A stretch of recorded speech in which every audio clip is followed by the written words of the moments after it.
a Yul de la Sociedad Uruguaya de Gerontología y Geriatría. Nos quedamos riéndonos porque se quedó haciendo parte del show acá en los estudios del Living. Y Soad estaba muy contenta porque lo fue a ver a Buenos Aires. Soad, ¿cómo andás? Todo bien, todo bien. Muchísimas gracias por la invitación y muchas gracias por el espacio para la Sociedad Uruguaya de Gerontología y Geriatría.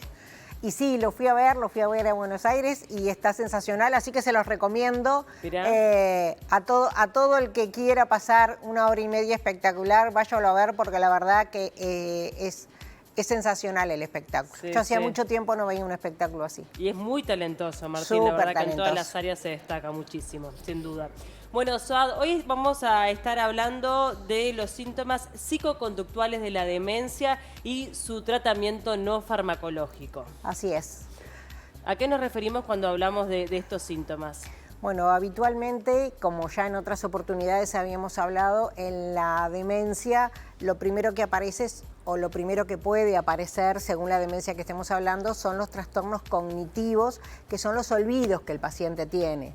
Pero después, a lo largo de la evolución de la enfermedad, van a aparecer los síntomas psicoconductuales de la demencia, que según de la demencia que estemos hablando, van a ser el momento, a veces pueden aparecer al inicio, como en la demencia por cuerpos de Lewy, que uno puede debutar con alucinaciones visuales, o puede ser como en la demencia frontotemporal, en donde tenemos las desinhibiciones, el paciente usa un léxico que habitualmente no usaba, o tiene trastornos en la alimentación, o tiene trastornos en lo que son determinadas conductas de la vida diaria. Y habitualmente, como la demencia más frecuente es la demencia de Alzheimer, en una primera etapa de esta demencia lo que se ve son trastornos más que nada psicológicos, como la depresión. Al inicio nosotros nos damos cuenta de que estamos perdiendo la memoria o la ansiedad, y después aparecen otros tipos de conductas, como pueden ser las alucinaciones visuales, alucinaciones auditivas. Las alucinaciones visuales es cuando vemos cosas que solo las ve el paciente y no las ve el resto. Las alucinaciones auditivas, oímos cosas o oímos voces que nos dicen qué tenemos que hacer.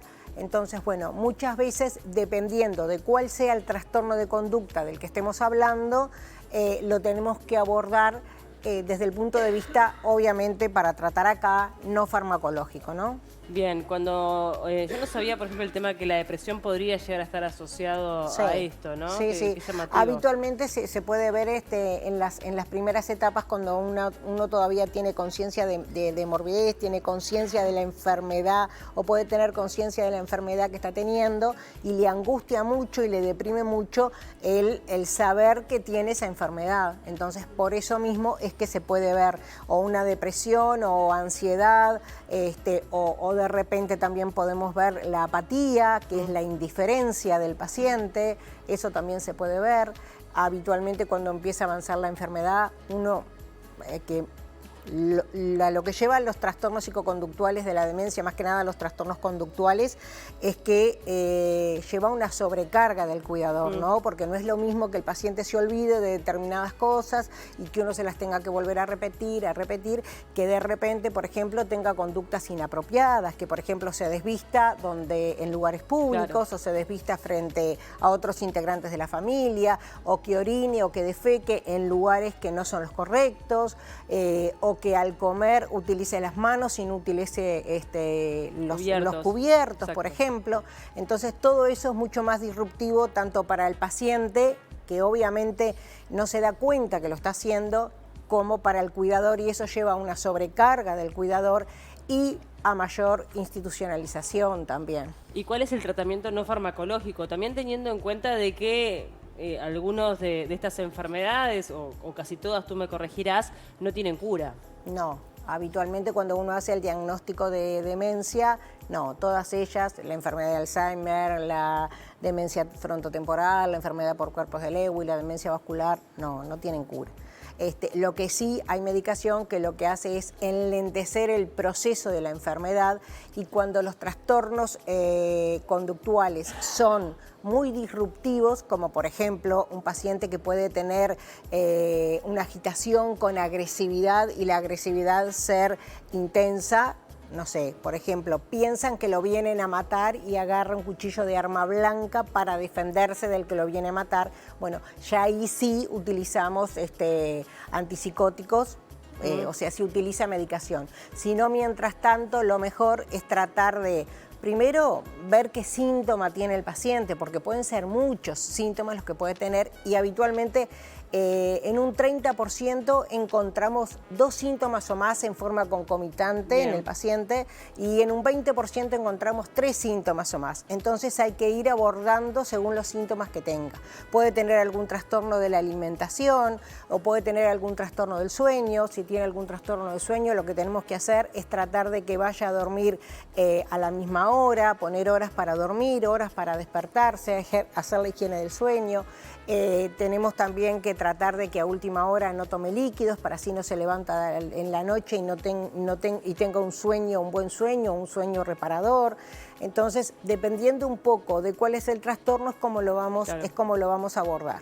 Escuchándote también pienso que más allá, obviamente, de darle la mayor contención al paciente, debería ser importante cuidar al entorno, ¿no? Sí. A ese cuidador para poder instruirlo y que sepa cómo manejarse. Eso es fundamental, porque si no están reiterando los llamados o llevando al paciente al geriatra o al médico por los trastornos de conducta que van apareciendo.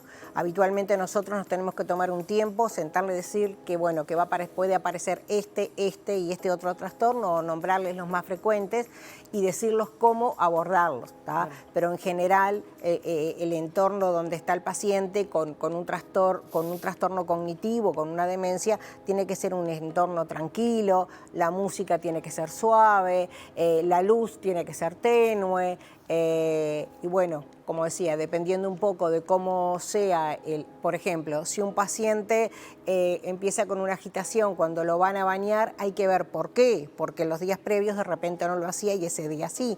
Capaz que si estaba en la casa, lo bañaba uno de los hijos todos los días y ese día cambió, o si estaba en el establecimiento de larga estadía. La rutina es fundamental. La rutina es fundamental, sí, la rutina es fundamental y después depende también del trato que se le dé. Uno ya el paciente está acostumbrado al tono de voz, a lo que le dice, a cómo lo trata y de repente la otra persona no es así y por eso él no se quiere bañar. Entonces no hay que obligarlo, hay que esperar. Habitualmente el paciente se olvida de ese episodio por el mismo trastorno que tiene y bueno, más tarde o al otro día se hará. No hay que, si el paciente no lo quiere hacer, no hay que obligarlo porque eso trae más conducta, trae más agresividad o más agitación y muchas veces hace que 2 o 3 personas sienten al paciente, le hagan medidas de contención, que eso tampoco va a mejorar la situación. Entonces todo eso se prefiere evitar y la forma de evitarlo es tratar de contener de la mejor forma posible al paciente. ¿Y qué tipo de ayuda que no sea farmacológica se puede dar desde lo médico? Pensaba, por ejemplo, ¿en apoyo psicológico sirve en este punto o no? Sí, el apoyo psicológico sirve para el cuidador. Para el cuidador, pero para el paciente no. No, el apoyo psicológico es más que nada para el cuidador, porque el cuidador más si está a las 24 horas, los 7 días de la semana con ese paciente. Es muy desgastante porque además son procesos largos, desgastante. ¿no? Son procesos muy largos que si hablamos de una enfermedad de Alzheimer, por la enfermedad de Alzheimer el paciente puede vivir de 10 a 15 años, ¿tá? Por la misma enfermedad. Y lo que tenemos es que habitualmente, a medida que va avanzando la enfermedad, pueden ir apareciendo más trastornos conductuales más severos, más disruptivos. Entonces, eso también hace que la familia o los cuidadores en el establecimiento de larga estadía tienen que estar entrenados para saber cómo afrontar este tipo de situación. Soad, capaz que deberíamos haber comenzado con esto. ¿Tenemos la incidencia de personas con Alzheimer o demencia en nuestro país? No, ahora seguramente algo tengamos con el tema del censo que está por salir. Bien. Pero bueno, en líneas generales sabemos que el Uruguay se comporta como un país no subdesarrollado como somos, sino un país desarrollado en cuanto a eso y tenemos una expectativa de vida que ha aumentado en los últimos años y también la prevalencia de adultos mayores cada vez como lo es a nivel mundial, va siendo mayor. Sí, claro, sí, sí, sí. Cada vez vivimos más años y cada vez se trata de que esos años que se vivan con la mejor calidad de vida. Por ende, estas enfermedades cada vez van a ser más frecuentes, ¿no? Sin duda, sin duda. Como consecuencia Cuanto más años vivamos, no es como siempre ya lo hemos dicho en otros programas, no es que porque seamos viejos vamos a tener una demencia, pero sí la incidencia aumenta con la edad. Totalmente.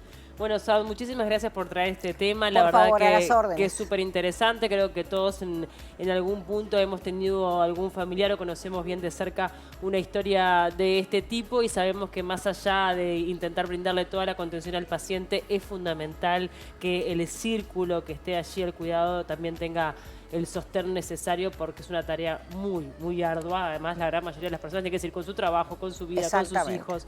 O sea, es muy complicado. Sí. Muchísimas gracias por el espacio.